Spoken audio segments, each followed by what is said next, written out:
A gold rush erupts overnight. Pilots sprinting to new mining sites like they're handing out free titans.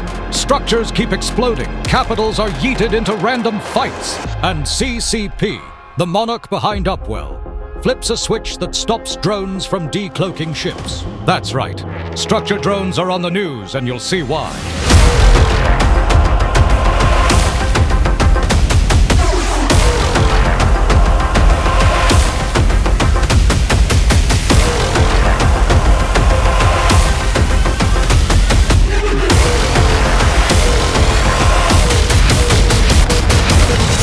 Abazon, once the system of glorious content, suddenly locks its doors to this news.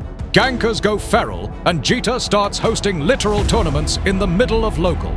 Only Fleets throws capitals into chaos, Shadow Cartel drops on a super, and returning alliances crawl out of the grave, mostly asking for ISK.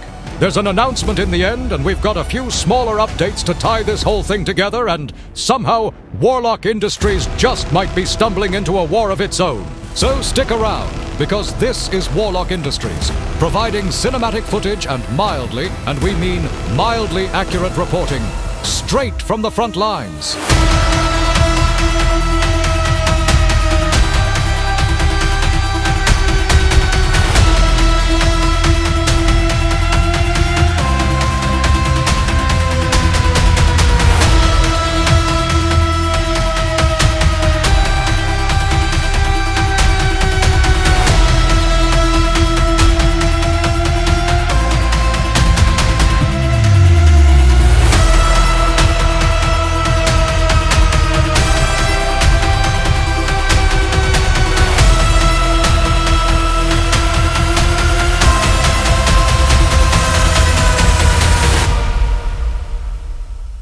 Meanwhile, the Imperium has finally packed their bags and marched out of the Dronelands. After weeks of annihilation, hundreds of structures turned to dust, and trillions wiped off the map, the invasion force is now spending these last days pulling out. And not before cementing their second highest destruction month in the last 15 years. A farewell gift, if you will, delivered in the form of smoldering wreckage. They wiped the regions, looted everything for themselves, and proposed a new purpose. Well, smaller alliances are actually moving in, so we'll see in the next few months how it'll all go down. But the cleanup didn't end there. With more structure bashing, Sigma Grindset went in next for a show of force, unleashing dreads, nightmares, and enough firepower to level a small empire. To some, it looked like absurd overkill, a waste of ships and ISK. But this was never just about structures. It was about what those structures produced. Those moon drills were pumping nearly 25 billion a month in juicy moon goo. So Sigma wiped them clean, helping Vapor, their allies, secure the moons and claim the profit for their own circle. A strategic purge disguised as mindless destruction. And after all that, the galaxy did something unexpected. Bureau Inferno threw a party. A full-scale Imperium-only celebration, capital giveaways, billions in ISK tossed around, fireworks lighting up the sky, and a DJ blasting tracks for the Imperium. For one brief moment, New Eden wasn't burning. It was dancing. A wholesome intermission before the next interesting segment.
single, almost invisible update from CCP has detonated into one of the strangest controversies the cluster has seen this year. For those who don't know, on the surface, CCP has always presented itself as a neutral entity, a provider of news, updates, and cluster-wide announcements. The quiet voice that reports new ship doctrines, technological breakthroughs, event changes, and shifts in the balance of power. But in the shadows of New Eden, that image lies a truth whispered for centuries. CCP is no mere organization. They are the monarch behind Upwell Consortium, the enforcing agency called Concord, and the finances in High-Sec. They are the oldest surviving power in the cluster. When humanity's first colony fleets passed through the unstable Eve Gate from Earth, corporate entities were embedded within those expeditions, tasked not with exploration, but with control. When the gate collapsed and the Dark Ages consumed the newborn colonies, empires fractured, worlds burned, and history was forgotten. But CCP endured. While the newborn empires clawed their way out of the Dark Age, CCP emerged not as rulers, but as whispers behind the rulers. They became advisors in royal courts, financiers of desperate nations, consultants to rising megacorporations, always present, never acknowledged, yet became the owners of everything. And as civilization rebuilt itself, their influence bled quietly into every reborn institution. It was CCP who nudged the fractured powers of High-Sec toward unity, who orchestrated the creation of Concord, not for peace, but for oversight. A policing arm they could manipulate at will to keep control over their cluster. It was CCP who seeded the foundations of Upwell Consortium, granting capsuleers the illusion of independence while ensuring every citadel, refinery, and engineering complex ultimately tied back to systems they controlled. And as trade hubs rose from the ashes, they were there too, embedding silent algorithms into the infrastructure, siphoning fractions of every transaction, turning taxes and fees into an invisible river of ISK that flowed directly into their unseen hordes of wealth. A power woven so deeply into the bones of New Eden that reality itself bends when they choose to update it.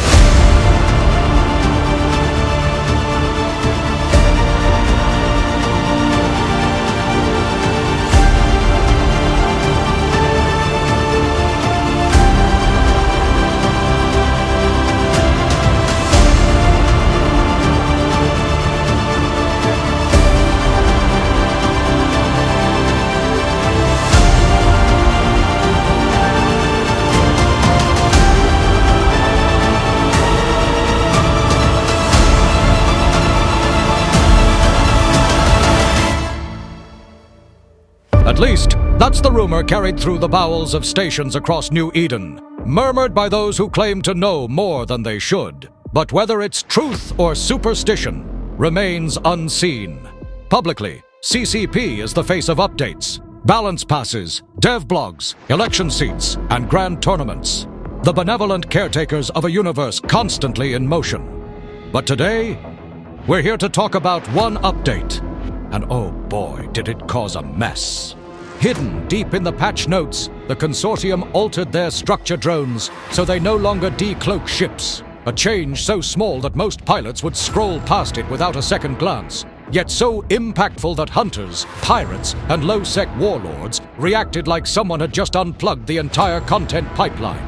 Abazon, the capital of Lowsec chaos, was the first to catch this scent of trouble. In protest, the system shut its doors, cutting off every pipe of content, locking out hunters, and halting the endless stream of brawls that defined the region. It wasn't just a blackout, it was a statement, and Warlock Industries wasn't spared from the fallout. Some of the juiciest reports, the wildest footage, and the most chaotic stories came out of Abazon.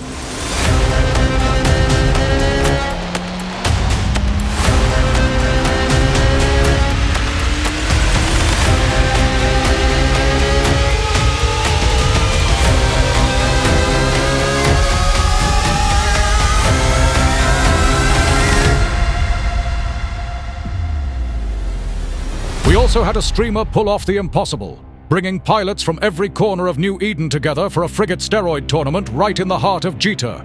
And they didn't get ganked. The rules were simple. You can bring any frigate with any implant, with whatever boosters. Pilots injected themselves with more drugs than a Blood Raider lab.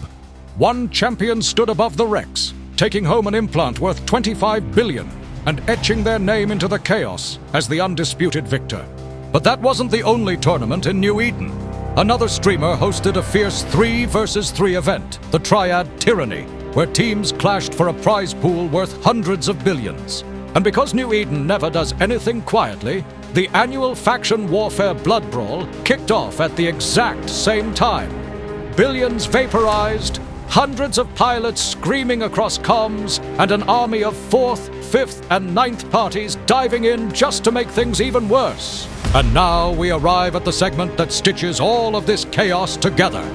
First up, AO has returned from the void, dragging behind them a history so dark and twisted it should come with a warning label.